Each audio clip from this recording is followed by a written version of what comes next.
I think my philosophy of life can be boiled down to probably one statement, which is, as you think, so you are.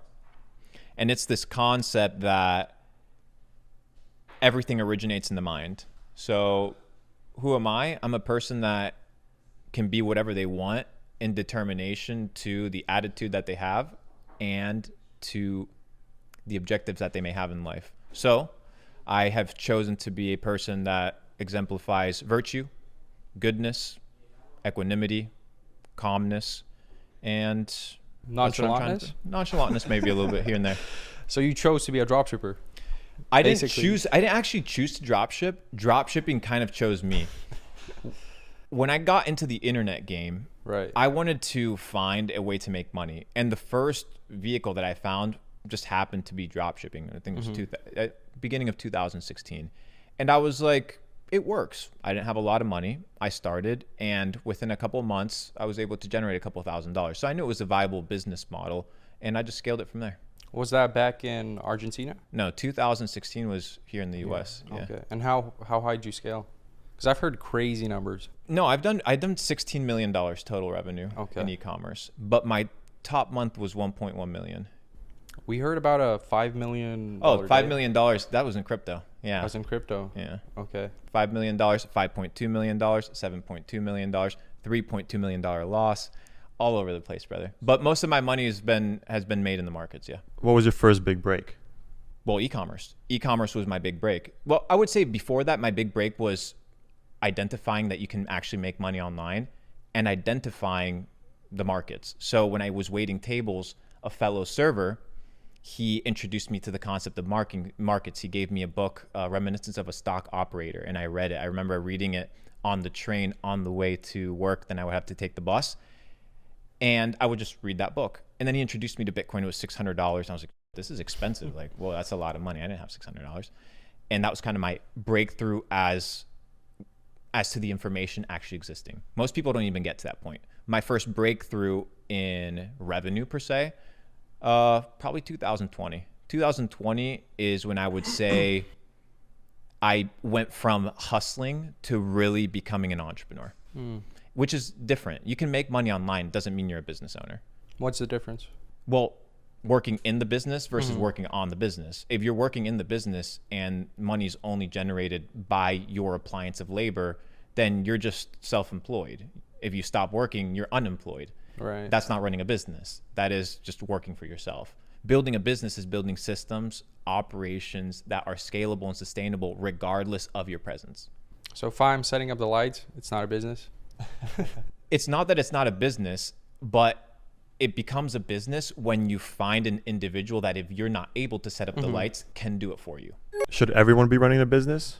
No, I don't think everybody should be running a business. I think people need to find what makes them happy, what is their vehicle to success, because even making money can be a spectrum.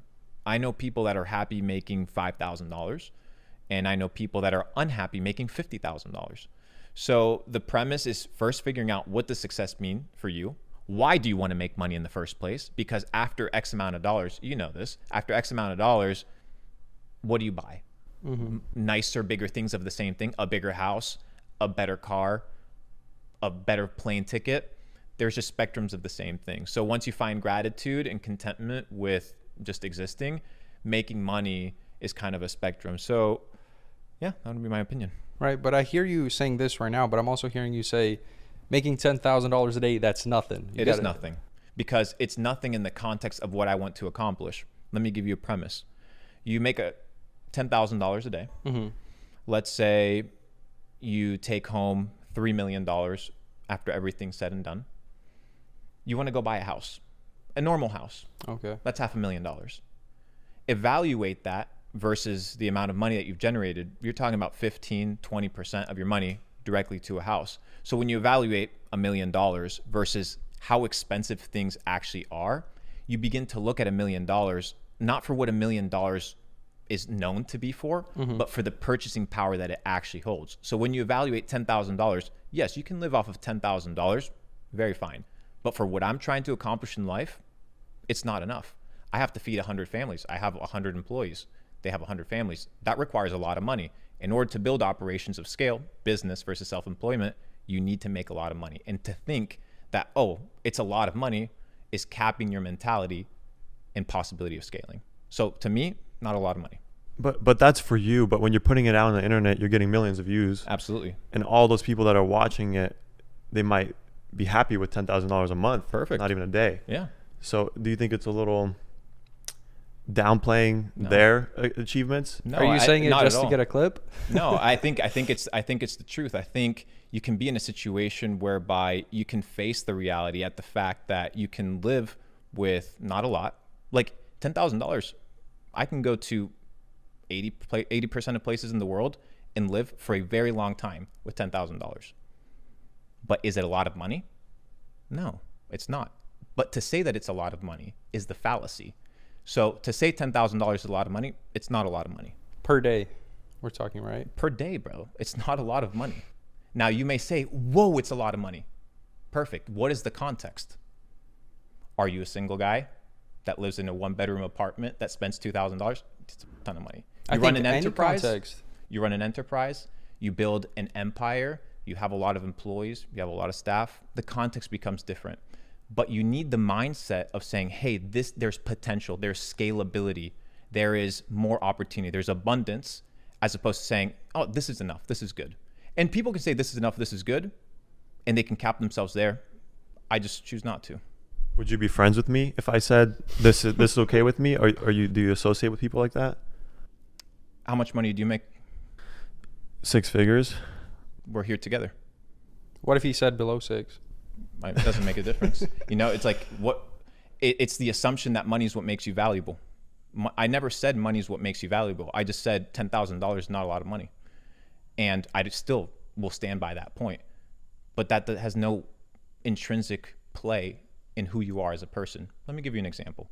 Charlie Munger, he passed away recently. We know Rest this. in peace. Berkshire Hathaway, multi-billionaire. He comes from a really rough background. He got divorced in his late 20s. This was back in the day when divorce was like really frowned upon.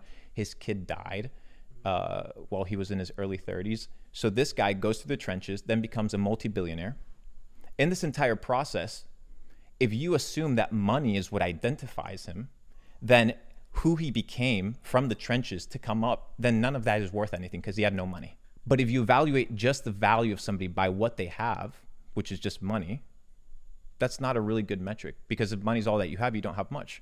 What if all you had was a money bank account ready to go, liquid, but you were an individual? Nobody was around you. You were unhealthy. You were drinking tap water all day.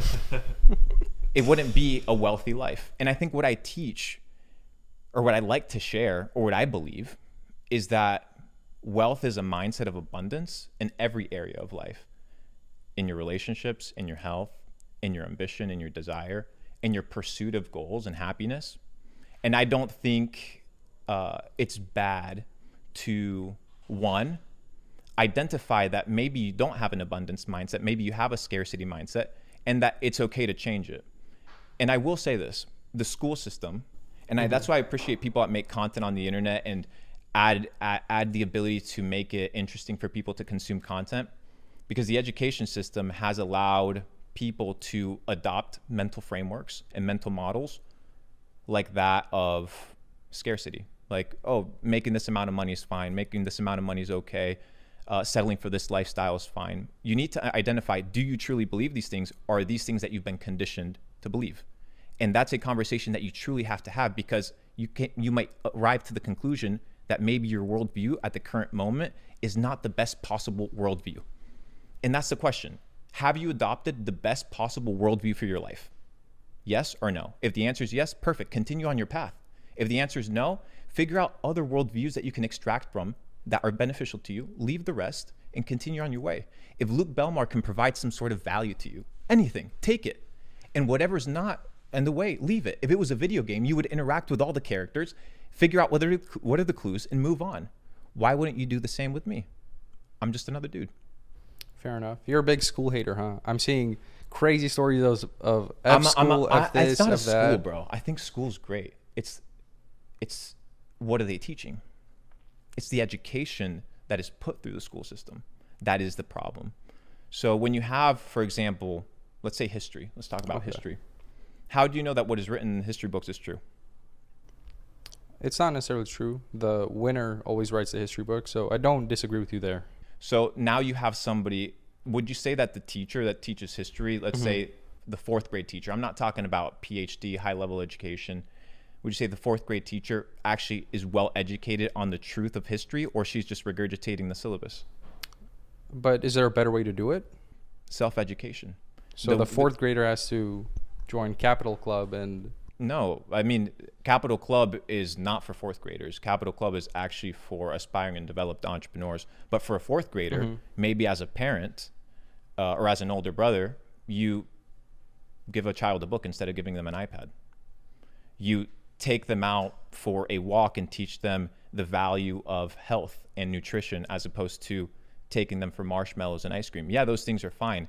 But what are you developing? You're under the assumption that education is merely contextual to student teacher sitting at a desk. This is education. You guys are teaching me. I'm teaching you. We're teaching each other. And if you can start learning from your environment, you can start learning from the data sets that reality gives you, becomes a little bit different. But is that scalable? Like if everybody, is that really the best way? If we relied on everybody just teaching their younger brothers and their younger siblings? Do you have siblings? I do. Younger or older? Older. Okay, you're the youngest? Mm-hmm. So it would be hard for you to understand what it's like as an older brother to take care of a younger brother. Regardless of how you may feel about that, that's the truth because you simply aren't in that position. It's like saying that you can understand what it's like to be a father if you've never had a kid. You just can't, as much as you want to think that you can. As an older brother, and I have younger brothers, my job is to teach them. Teach them what? Teach them the things that I've done that are wrong and teach them the things that I've done right so that they don't have the same.